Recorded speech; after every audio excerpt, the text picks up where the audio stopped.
নমস্কার বন্ধুরা, আমি অর্চনা। আর অর্চনার সহজে রান্নাতে আপনাদের সবাইকে স্বাগত। আশা করি আপনারা সবাই ভালো আছেন। আজকে যে রেসিপিটা বানিয়েছি সেটা দেখে বুঝতে পারছেন যে রেসিপিটা কি। খুব লোভনীয় একটা রেসিপি।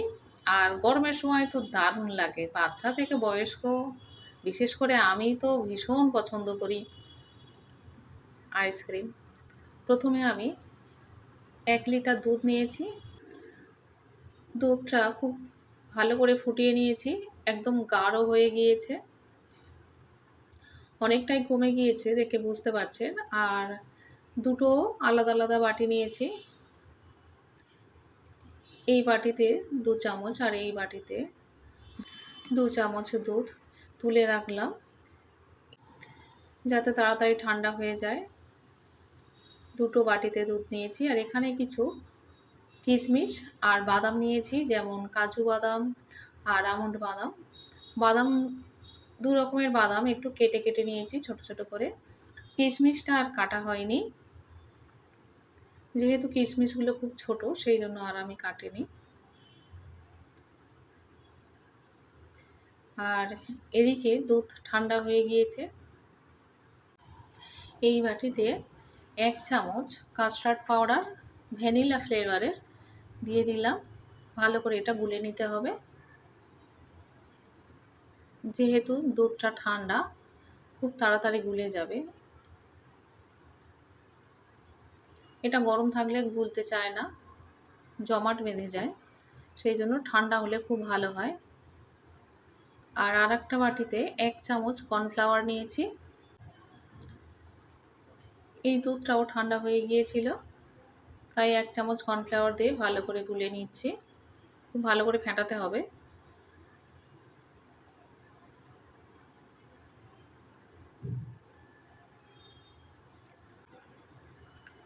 আর এদিকে দুধের মধ্যে একটু চিনি দিচ্ছি, বেশি দেব না, যেমনটা আমি পছন্দ করি তেমনটাই দেব। এখানে ১ চামচ দিয়েছি। খুব বেশি গাঢ় মিষ্টি হলে ভালো লাগে না আইসক্রিম খেতে, আর সেই জন্য ১ চামচ দিয়েছি। তারপরে দিয়ে দিচ্ছি কিছু বাদাম আর কিশমিশটা।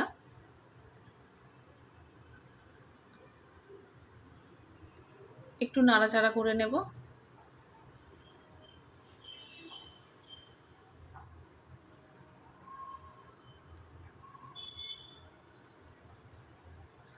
তারপরে দিয়ে দেব কর্নফ্লাওয়ার যেটা গুলে রেখেছিলাম।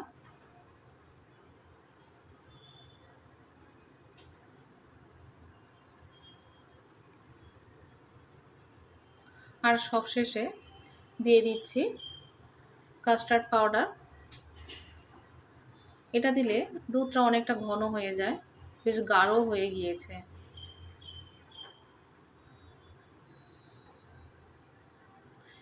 গ্যাসের ফ্লেমটা লোতে ছিল, এবারে বন্ধ করে দিলাম। এটা ঠান্ডা না হওয়া পর্যন্ত কিছু করা যাবে না, এটা বেশ ঠান্ডা করতে হবে।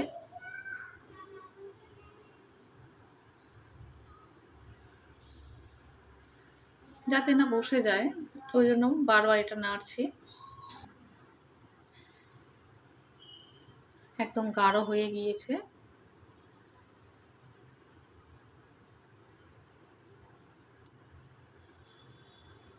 কাস্টার্ড পাউডার ভ্যানিলা ফ্লেভারটা দিয়েছি, একটু হালকা হলুদ রঙের হয়েছে। আর আইসক্রিম একটু হালকা হলুদ রঙের হলে বেশ ভালো লাগে, দেখতেও ভালো লাগে, সুন্দর লাগে। অনেকটাই ঠান্ডা হয়ে গিয়েছে। আর এদিকে আইসক্রিম মোল্ড নিয়ে নিয়েছি। এগুলো ভালো করে ধুয়ে মুছে নিয়েছি আর একটু বাটার লাগিয়ে দিচ্ছি। সবগুলোর মধ্যে একটু করে বাটার লাগিয়ে দেব।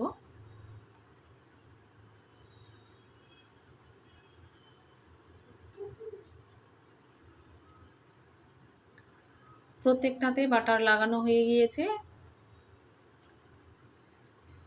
এবার এটা দিয়ে দিচ্ছি, অল্প অল্প করে দেব।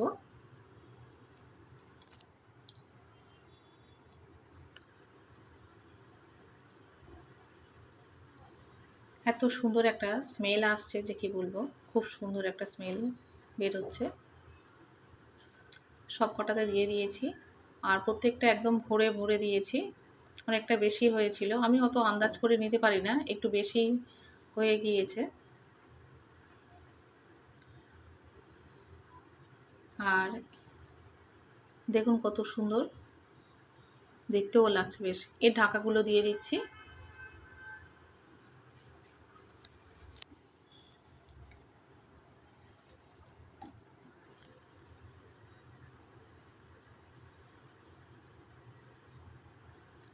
সব কটা ঢেকে দিলাম। এবার স্টিকগুলো একটা একটা করে লাগিয়ে দিতে হবে।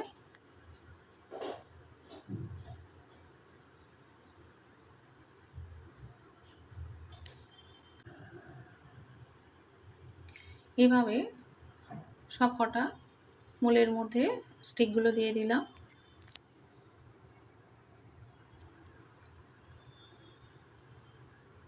ব্যাস কমপ্লিট হয়ে গেল। এটা এবারে ফ্রিজে রেখে দেব, 10-12 ঘন্টা রেখে দিলেই হবে। 12 থেকে 13 ঘন্টা রেখে দিলে একদম আইসক্রিম জমে যাবে।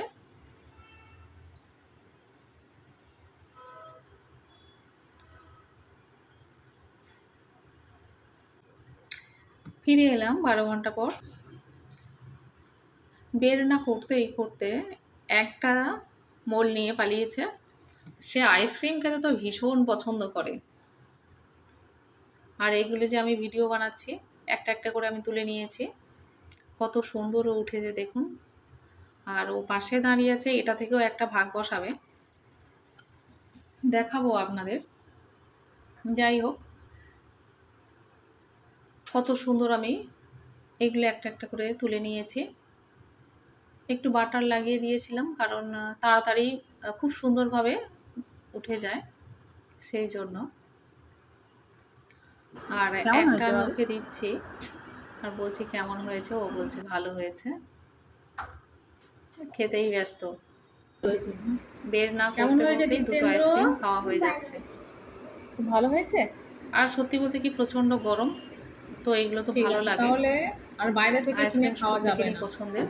ঠিক আছে, আজকের রেসিপিটা, আইসক্রিমের রেসিপিটা আপনাদের কাছে কেমন লেগেছে অবশ্যই করে কমেন্টে জানাবেন। কেন তাড়াতাড়ি খেয়ে নাও। আমি অর্চনা, আপনারা দেখছেন অর্চনার সহজ রান্না। অবশ্যই করে লাইক, শেয়ার এবং সাবস্ক্রাইব করবেন। দেখা হবে আবার পরের ভিডিওতে।